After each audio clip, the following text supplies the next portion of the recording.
तक पहुंचाएंगे। बिल्कुल, देखिए शुभी, पहले चरण के नॉमिनेशन की तारीख खत्म हो चुकी है। दूसरे चरण की अगर बात करें तो ये भी नॉमिनेशन अंतिम दौर में है, लेकिन महागठबंधन में अब तक कंफ्यूजन की स्थिति वैसी ही बरकरार है। सीटों का औपचारिक ऐलान महागठबंधन की तरफ से कब किया जाएगा, ये सवाल अब भी बना हुआ है।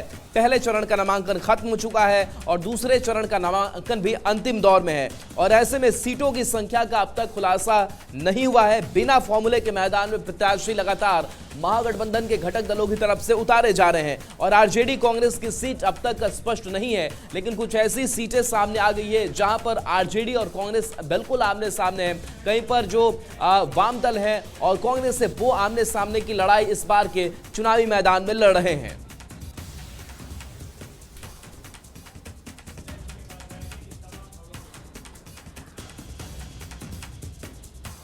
तो देखिए, ये खबर हम आप तक पहुंचा रहे थे। सीटों का औपचारिक ऐलान कब तक होगा, इस पर कंफ्यूजन लगातार बरकरार है, क्योंकि एक तरफ जहां एनडीए घटक दल की तरफ से पूरी पुख्ता जानकारी दी जा चुकी है, सीटों के फॉर्मूले से लेकर उम्मीदवारों के नाम तक का ऐलान हो चुका है। दोनों ही फेज के उम्मीदवार अपना अपना नामांकन करना शुरू भी कर चुके हैं। पहले फेज का नामांकन तो खत्म भी हो गया, लेकिन इसी बीच महागठबंधन में अब तक कंफ्यूजन लगातार बरकरार है। और देखिए, महागठबंधन में अब भी कई सीटों पर पेच फंसा हुआ है। दो सहयोगी दल ने अपने अपने उम्मीदवार उतार दिए हैं।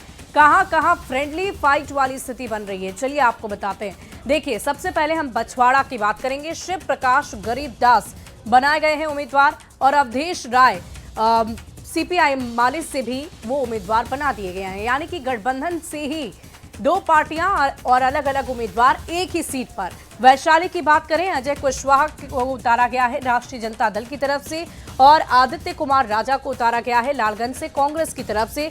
और इधर राष्ट्रीय जनता दल ने उसी सीट पर शिवानी शुक्ला को टिकट दे दिया है। वहीं अगर लक्ष्मण पासवान की बात करें तो रोसड़ा सीट पर उन्हें टिकट मिला है सीपीआई माले की तरफ से। वहीं अगर हम शिव कुमार यादव की बात करें तो उन्हें बिहार शरीफ से मिला है, और उमर खान को कांग्रेस की तरफ से दिया गया है टिकट। एक ही पार्टी पर कैसे दो अलग अलग घटक दल के प्रत्याशियों को उतारा गया है जो एक साथ महागठबंधन में है, उस स्थिति को हम आपको समझा रहे हैं। गौड़ा बौराम में अफजल अली राष्ट्रीय जनता दल की तरफ से प्रत्याशी, संतोष सहनी चुनाव चिन्ह उन्हें ये दिया गया है। और सकल देव बिंद की बात करें तो उन्हें भी तारापुर से प्रत्याशी बनाया गया, अरुण कुमार को कांग्रेस की तरफ से। शिव प्रकाश गरीबदास को बछवाड़ा सीट से, अवधेश राय को सीपीआई माले की तरफ से लगाया गया है। और देखिए, इस पूरी खबर के जानकारी के साथ न्यूज़ 18 संवाददाता संजय लगातार हमारे साथ बने हुए हैं। संजय, ये बताइए कि ये जो 8 सीट गांठ बनी हुई है महागठबंधन के लिए, ये गांठ कब तक सुलझेगी, कब तक खुलेगी? क्योंकि अब तो वक्त नहीं है, और ऐसे में जाहिर तौर पर महागठबंधन की छवि पर भी इसका असर हो रहा है।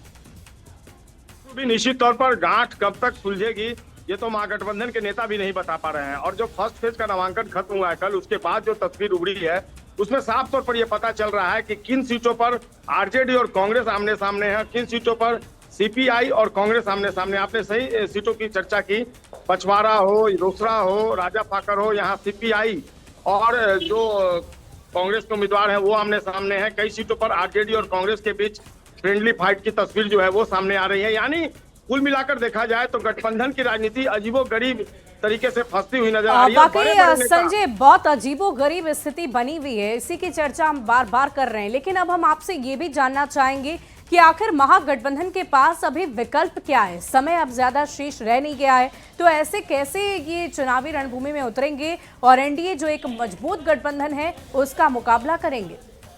देखिए, बड़े नेता ये कह रहे हैं कि अभी नॉमिनेशन जो है वो किया गया, ये बात सही है, लेकिन नामांकन की वापसी की तारीख अभी बची हुई है। तो ऐसे में उम्मीद जताई जा रही है कि नामांकन की जब तारीख खत्म होने वाली होगी तब तक जो उम्मीदवार दूसरे हैं वो नाम वापस ले लेंगे और एक सहमति की स्थिति जो है वो बनकर सामने आएगी। ये दावे जरूर किए जा रहे हैं, लेकिन इस दावे में कितना दम है ये आने वाले दिनों में पता चलेगा। लेकिन संजय, स्थिति तो और भी ज्यादा भयानक हो जाएगी उस वक्त जब, अगर हम बात करें वापसी की बात की जा रही है कि नामांकन वापस ले लिया जाएगा, तो जिन उम्मीदवारों का नामांकन वापस लिया जाएगा क्या वो अपनी नाराजगी खुलकर जाहिर नहीं करेंगे? जाहिर सी बात है, महागठबंधन की राजनीति फिलहाल उलझी हुई है, फंसी हुई नजर आ रही है। अब किस हद तक कन्विंस कर पाएंगे अपने कैंडिडेट को महागठबंधन के नेता, ये तो आने वाले दिनों में पता चलेगा। लेकिन स्थिति जो है वाकई में अजीबोगरीब बन गई है। कांग्रेस के असंतुष्ट नेता जो है उन्होंने आज पटना में प्रदेश अध्यक्ष राजेश राम और प्रभारी कृष्णा लवड़ू के रवैये से नाराज होकर उन्होंने बैठक बुला लिया। और सबसे एक दिलचस्प मामला दरभंगा के अलीनगर से आया है सुबी। वहां जी। पर एक कैंडिडेट है नवीन निषाद, जी। और नवीन निषाद ने पहले आरजेडी से सिंबल लिया, नॉमिनेशन फाइल कर दिया, फिर उन्हीं को वीआईपी ने अपनी पार्टी का सिंबल दे दिया और एक ही दिन उन्होंने दो अलग अलग पार्टियों का सिंबल ले लिया। पहले उन्होंने आरजेडी का सिंबल लिया, नॉमिनेशन फाइल कर दिया, उसके बाद वीआईपी का सिंबल लिया और नॉमिनेशन फाइल कर दिया। न्यूज 18 से उनकी बातचीत हुई और पूछा न्यूज 18 ने कि आपने एक ही दिन दो अलग अलग पार्टियों का सिंबल ले लिया और नामांकन भी कर दिया।